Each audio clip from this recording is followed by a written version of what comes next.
Well, welcome to the next to last set of modules that we have in class. This has been a long road.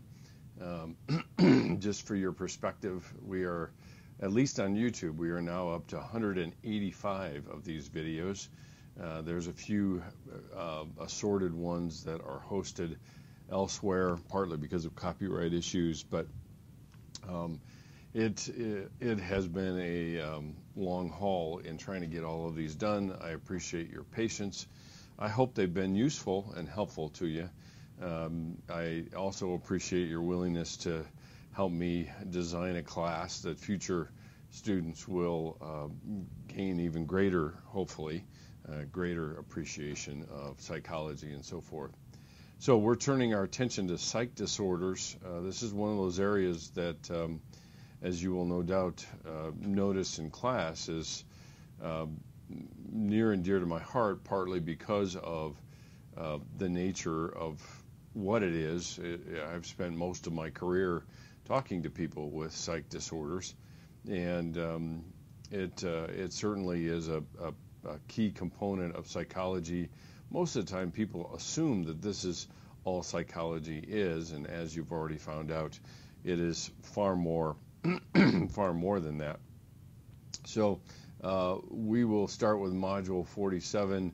We've got a few key 47, if I can figure out what number to write, key issues that we need to look at first before we dive into the specifics of each one.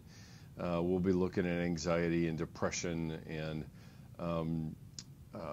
eating disorders and DID, which is probably the more fascinating one to many students. But let's talk real briefly, at least initially here, to the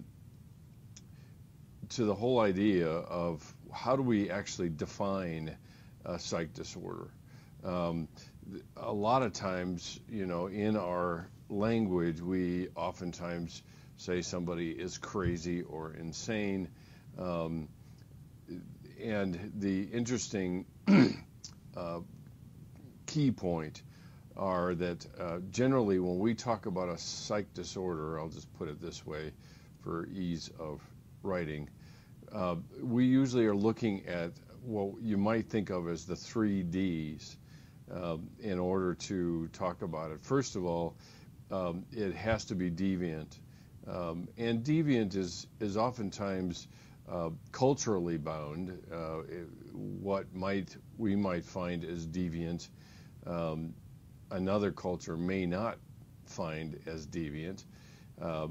Generally, across the board, we're going to make the very similar conclusions about deviancy in a variety of societies, but at the same time, some more ecstatic, and when I say ecstatic, I don't mean happy ecstatic, but more ecstatic types of behaviors are accepted portions, a part of culture, and we might look at that as deviant behavior, but in their case, that is far from it. It is culturally defined, if you will. The second one is distressful. And this is really individually based. Does the person experience distress because of the disorder they have? And so most of the time people go into counseling because they're distressed. They don't like the way their life is going. They don't like how out of control it is. And so we define it in that way. Let me add this up here a little quickly. So distressful, and then the last one is dysfunctional. In other words, it doesn't work or fit with the life people typically lead. We look at different arenas: personal life, work life, family life. In each one of these areas, you see a lack of function, which is part of what dysfunctional suggests. And the thing to keep in mind is that when we talk about dysfunctional behavior, a lot of times we're talking about a continuum. We are not talking about a point. So out here is where dysfunction is, and over here is where function is. Functional behavior, you might refer to it as healthy behavior, but families and people, individuals, run along this continuum, and so there's a fairly broad band somewhere in the center here that crosses over between dysfunctional behavior and functional behavior, and this area here of overlap is often the very thing that gives us some difficulty trying to define it. So generally, mental health workers look at psych disorders as persistently harmful thoughts, feelings, or actions. Like I mentioned, deviant behavior typically is culturally bound, and that's part of the backdrop, if you will. So these 3 Ds are the 3 that are important to keep in mind when we're talking about, I drew the wrong D. These 3 Ds are the 3 that we typically will look at when we talk about abnormal psychology, and that's part of what we oftentimes will talk about. One case in point, which always raises a whole lot of ire on both sides of the spectrum, is the whole idea of ADHD. Now, for many of you, that may seem like a foregone conclusion. You may know somebody, or you may be diagnosed yourself as ADHD. 3 main characteristics of ADHD is motor restlessness, not being able to sit still, fidgety, etc., impulsivity,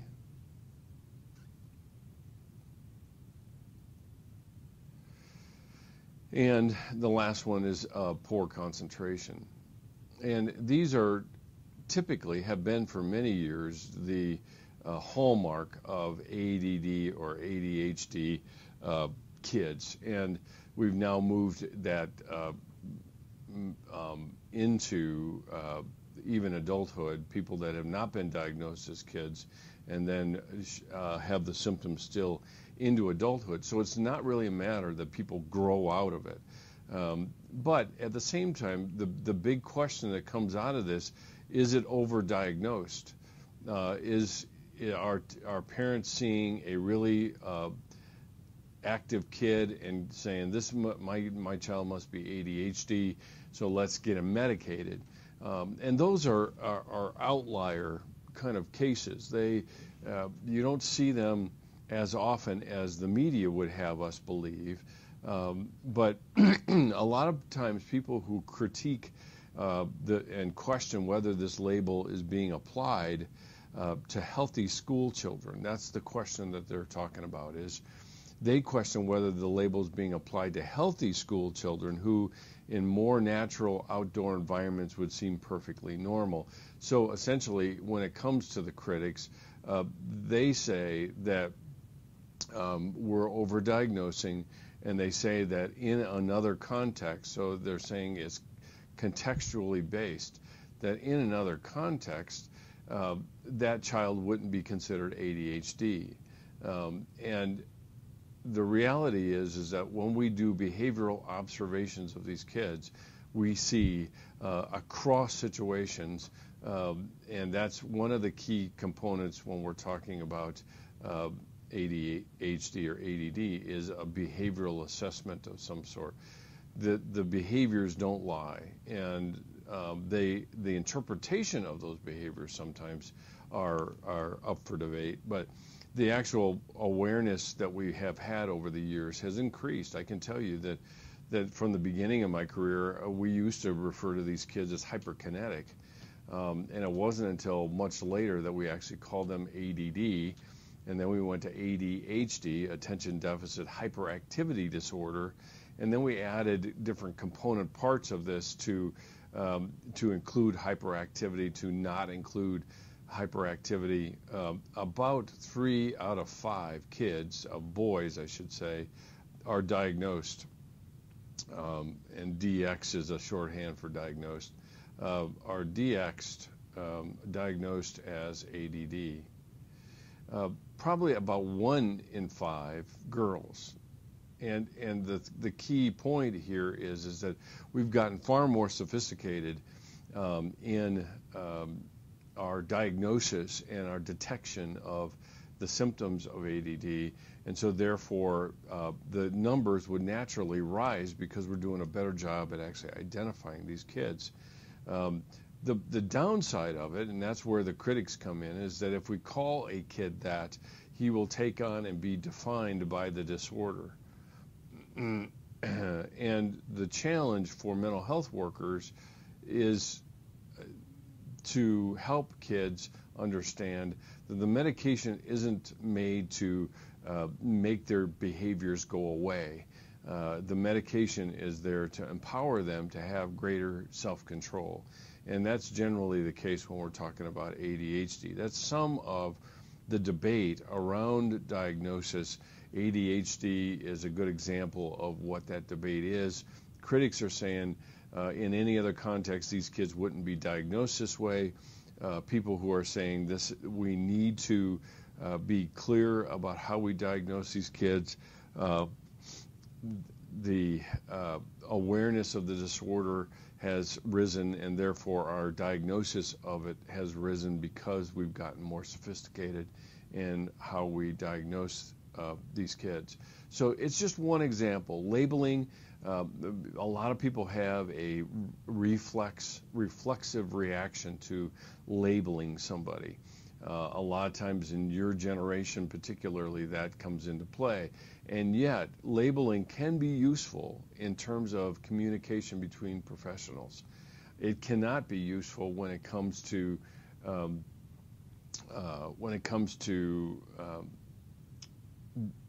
defining or stigmatizing somebody.